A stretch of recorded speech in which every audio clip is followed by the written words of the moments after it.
আজকে সোমবার একদম নিরামিষ। তো বানিয়ে নেবো ডাঁটা পোস্ত, সজনা ডাঁটা। আগে উপকরণগুলো দেখে নাও এখানে কি কি আছে। এখানে পোস্ত, আদা জিরেটা দিতেও পারো নাও পারো, অল্প নিয়েছি। আলু, বড়ি নিয়ে নিয়েছি, ঘরোয়া বড়ি। আর এখানে কাঁচা বাদাম একটু ভিজে নিচ্ছি। চলো আগে সবজিগুলো কেটে নিই। হয়ে গেছে, এবার ওদিকে আমি কড়াটা বসিয়ে দিই তেল গরম করতে। বড়িটাকে ভেজে নেব। ডালের বড়িটা ভাজা হয়ে গেছে, জিরে দিয়ে দিলাম, দিয়ে আলু আর কাঁচা লঙ্কাটা দিয়ে ভেজে নেব। পোস্তটা শিলের মধ্যে বেটে নেব। বাটা হয়ে গেছে, বাদামটা দিয়ে দিলাম টেস্ট আনার জন্য। একটু নেড়ে চেড়ে ভাজা হয়ে গেলে তারপর বাটা বাদামটা দিয়ে দেব। পোস্ত বাটাটাও দিয়ে দিলাম।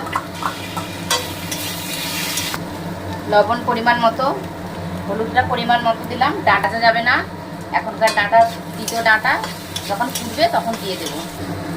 এবার জল ঢেলে ঢাকা লাগিয়ে দেব। ঢাকাটা দিয়ে দিলাম, ফুটে গেছে। এবার ডাঁটাগুলো তুলে দেব। এখন এই ডাঁটা ভাজলে তিতো লাগে, তার জন্য ঝোলে তুলে দিলাম। ঢাকা খুললাম, দেখো একদম মাখো মাখো হয়ে গেছে। এবার ডালের বড়িগুলো দিয়ে নেড়ে চেড়ে নামিয়ে নেব, হয়ে যাবে। বাহ, দারুণ লাগছে না? ডাঁটা পোস্ত রেডি। চলে এসো, কে খাবে গরম গরম ডাঁটা পোস্ত। ভালো লাগলে দিদিকে একটা ছোট্ট করে সাবস্ক্রাইব, লাইক করে দিও, পাশে থেকো।